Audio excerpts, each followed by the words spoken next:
لیکن یہ مستحب کام ہے، اور مستحب کا مطلب یہ ہے کہ اگر وہ ایسا کرتا ہے تو اس کو ایسا کرنے پر اس کو ثواب دیا جائے گا۔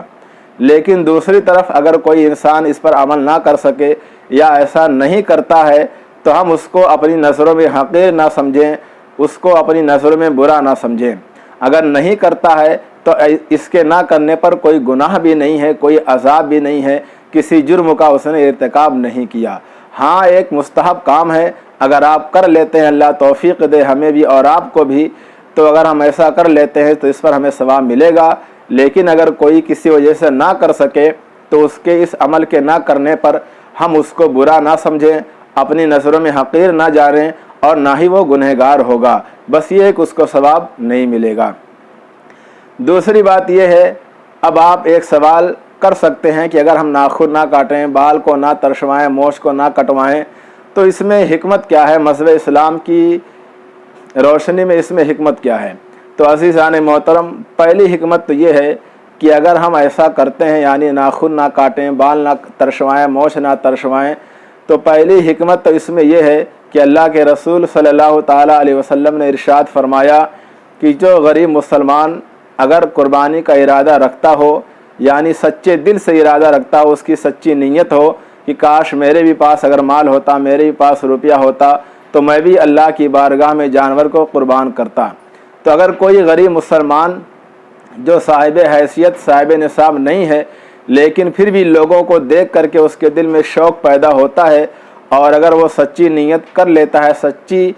نیت کرتا ہے، سچا ارادہ کرتا ہے کہ اگر کاش میرے پاس مال ہوتا تو میں بھی قربانی اللہ کی راہ میں اس کی رضا اور خوشنودی کے لیے کرتا، تو اب ایسے غریب مسلمانوں کے لیے ہمارے اور آپ کے آقا صلی اللہ علیہ وسلم نے بڑا ہی پیارا تحفہ، بڑا ہی قیمتی انعام اور خوشخبری عطا فرمائی ہے کہ ایسے غریب مسلمانوں کو چاہیے کہ جیسے ہی ماہ ذی الحجہ کا چاند نظر آ جائے اس وقت سے لے کر 10ویں تاریخ تک اگر وہ ناخن نہ کاٹے، مونچھ کے بال نہ کاٹے، سر کے بال نہ ترشوائے تو اس کو اس عمل کے کرنے پر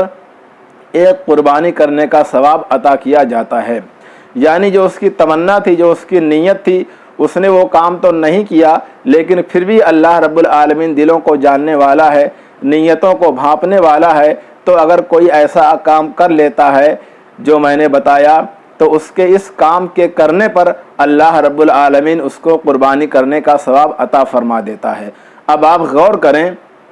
قربانی کا جانور لینا غریب کے بس کی بات نہیں ہے، جانور مہنگا ہوتا ہے، اس کے لیے زیادہ قیمت، زیادہ رقم کی ضرورت ہوتی ہے، لیکن اللہ اتنا بڑا کریم ہے کہ صرف اگر وہ مسلمان سچے دل سے یہ نیت کر لے اور ناخن نہ کاٹے، سر کے بال نہ تراشے، مونچھ کے بال نہ تراشے، تو اللہ اس چھوٹے سے کام کی برکت سے اسے ایک قربانی کرنے کا ثواب عطا فرما دیتا ہے۔ تو ہمیں اور آپ کو مذہب اسلام پر غور کرنے کی ضرورت ہے، ایک ایک بات پر، ایک ایک چیز پر غور کرنے کی ضرورت ہے اور سمجھنے کی ضرورت ہے۔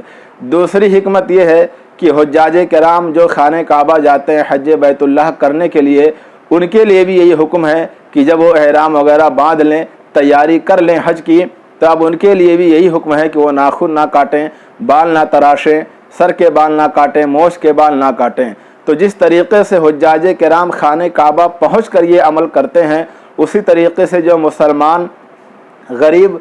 ہیں اور غربت کی وجہ سے وہاں تک نہیں جا پائے ہیں، اور اگر وہ ایسا کام کرتے ہیں تو ایک طریقے سے حجاج کرام سے مشابہت پائی جاتی ہے، ان سے مماثلت پائی جاتی ہے، تو ایک طریقے سے جو فیض، جو برکات انہیں وہاں نصیب ہوگی، اس میں سے کچھ نہ کچھ حصہ انشاءاللہ ایسا عمل کرنے والوں کو بھی نصیب ہو جائے گا۔ تو یہ ساری حکمتیں ہیں۔ تو بہرحال آخر میں پھر بتاتا چلوں کہ یہ ایک مستحب کام ہے، اگر آپ کریں اللہ توفیق دے تو اس پر اللہ آپ کو ثواب دے گا، اور کوئی مسلمان اگر قربانی نہ کر پاتا ہو غربت کی وجہ سے اور سچی نیت، سچا ارادہ رکھتا ہو، تو اس کے لیے تو بہت بڑا یہ تحفہ ہے کہ وہ ناخن نہ کاٹے، چاند نظر آتے ہی سر کے بال نہ تراشے، مونچھ کے بال نہ تراشے، تو 10ویں تاریخ کو جب قربانی ہو جائے اور عید کی نماز وغیرہ سے فارغ ہو جائے، پھر وہ ناخن کاٹے، مونچھ کاٹے، سر کے بال تراشے، تو اللہ اس کو اس عمل کے کرنے پر قربانی کا ثواب عطا فرمائے گا۔ ایک بات قابل غور ہے اور بہت ہی اہم بات ہے، پوائنٹ کی بات ہے، میں یہاں پر ذکر کر دوں کہ آپ اس ویڈیو کو سن کر ایسا نہ ہو کہ آج اگر 29 تاریخ ہے چاند نکل گیا یا کل 30 تاریخ ہے چاند نکل گیا تو آپ بال نہ کٹوائیں، موچھ نہ کٹوائیں۔ نہیں، ہو سکتا ہے کہ آپ نے منہ زیر ناف یا منہ زیر بغل، یعنی جو بغل کا بال ہے یا ناف کے نیچے کا جو بال ہے، تو اگر آپ نے اس کو صاف نہیں کیا ہے اور مثال کے طور پر 30 دن سے زیادہ ہو گیا یا 35 دن ہو گیا آپ نے صاف نہیں کیا ہے، تو ایسے حضرات، ایسے مسلمان جنہوں نے آج 29 تاریخ تک یا 30 تاریخ تک ان کا 30 دن سے اوپر ہو گیا ہے، 35 دن ہو گیا ہے اور انہوں نے ناف کے نیچے کا بال صاف نہیں کیا یا بغل کے نیچے کا بال صاف نہیں کیا، تو وہ حضرات اس کام پر بالکل توجہ نہ دیں، کیونکہ اگر وہ چاند نظر آتے ہی بال نہیں کٹوائیں گے تو ظاہر سی بات ہے 10 دن تک نہیں کٹوانا ہے، اور 35 پہلے ان کا ہو چکا ہے تو 35 اور 10 45 ہو جائے گا، اور 40 دن سے زیادہ ناف کے نیچے کا جو بال ہے اس کو بڑھا دینا یا بغل والا بال 40 دن سے اوپر کر دینا، نہ کاٹنا، یہ حرام ہے، ناجائز ہے، گناہ ہے۔ تو ایک مستحب کام کے لیے ایک گناہ کا کام کرنے کی اجازت بالکل بھی نہیں ہے، ہرگز بھی نہیں ہے۔ ہاں، وہ حضرات جو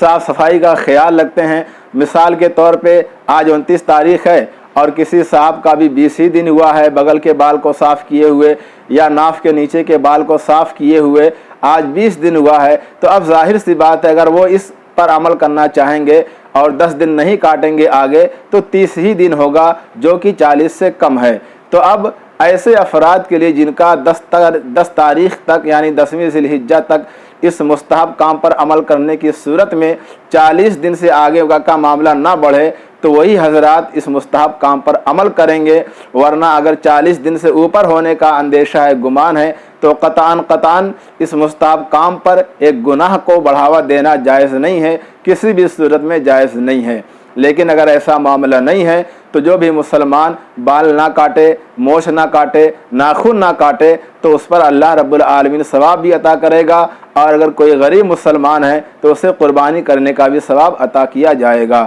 امید ہے کہ آج کی یہ ویڈیو آپ کو سمجھ آ گئی ہوگی، آپ خود بھی ان باتوں پر عمل کریں اور دوستوں اور احباب تک ان باتوں کو، ان ویڈیوز کو آپ پہنچائیں تاکہ جن کو نہیں جانکاری ہے وہ بھی جان جائیں اور ان سب باتوں پر عمل کریں۔ اللہ رب العالمین کی بارگاہ میں دعا ہے کہ ہمیں ان سب باتوں پر عمل کرنے کی توفیق عطا فرمائے، آمین۔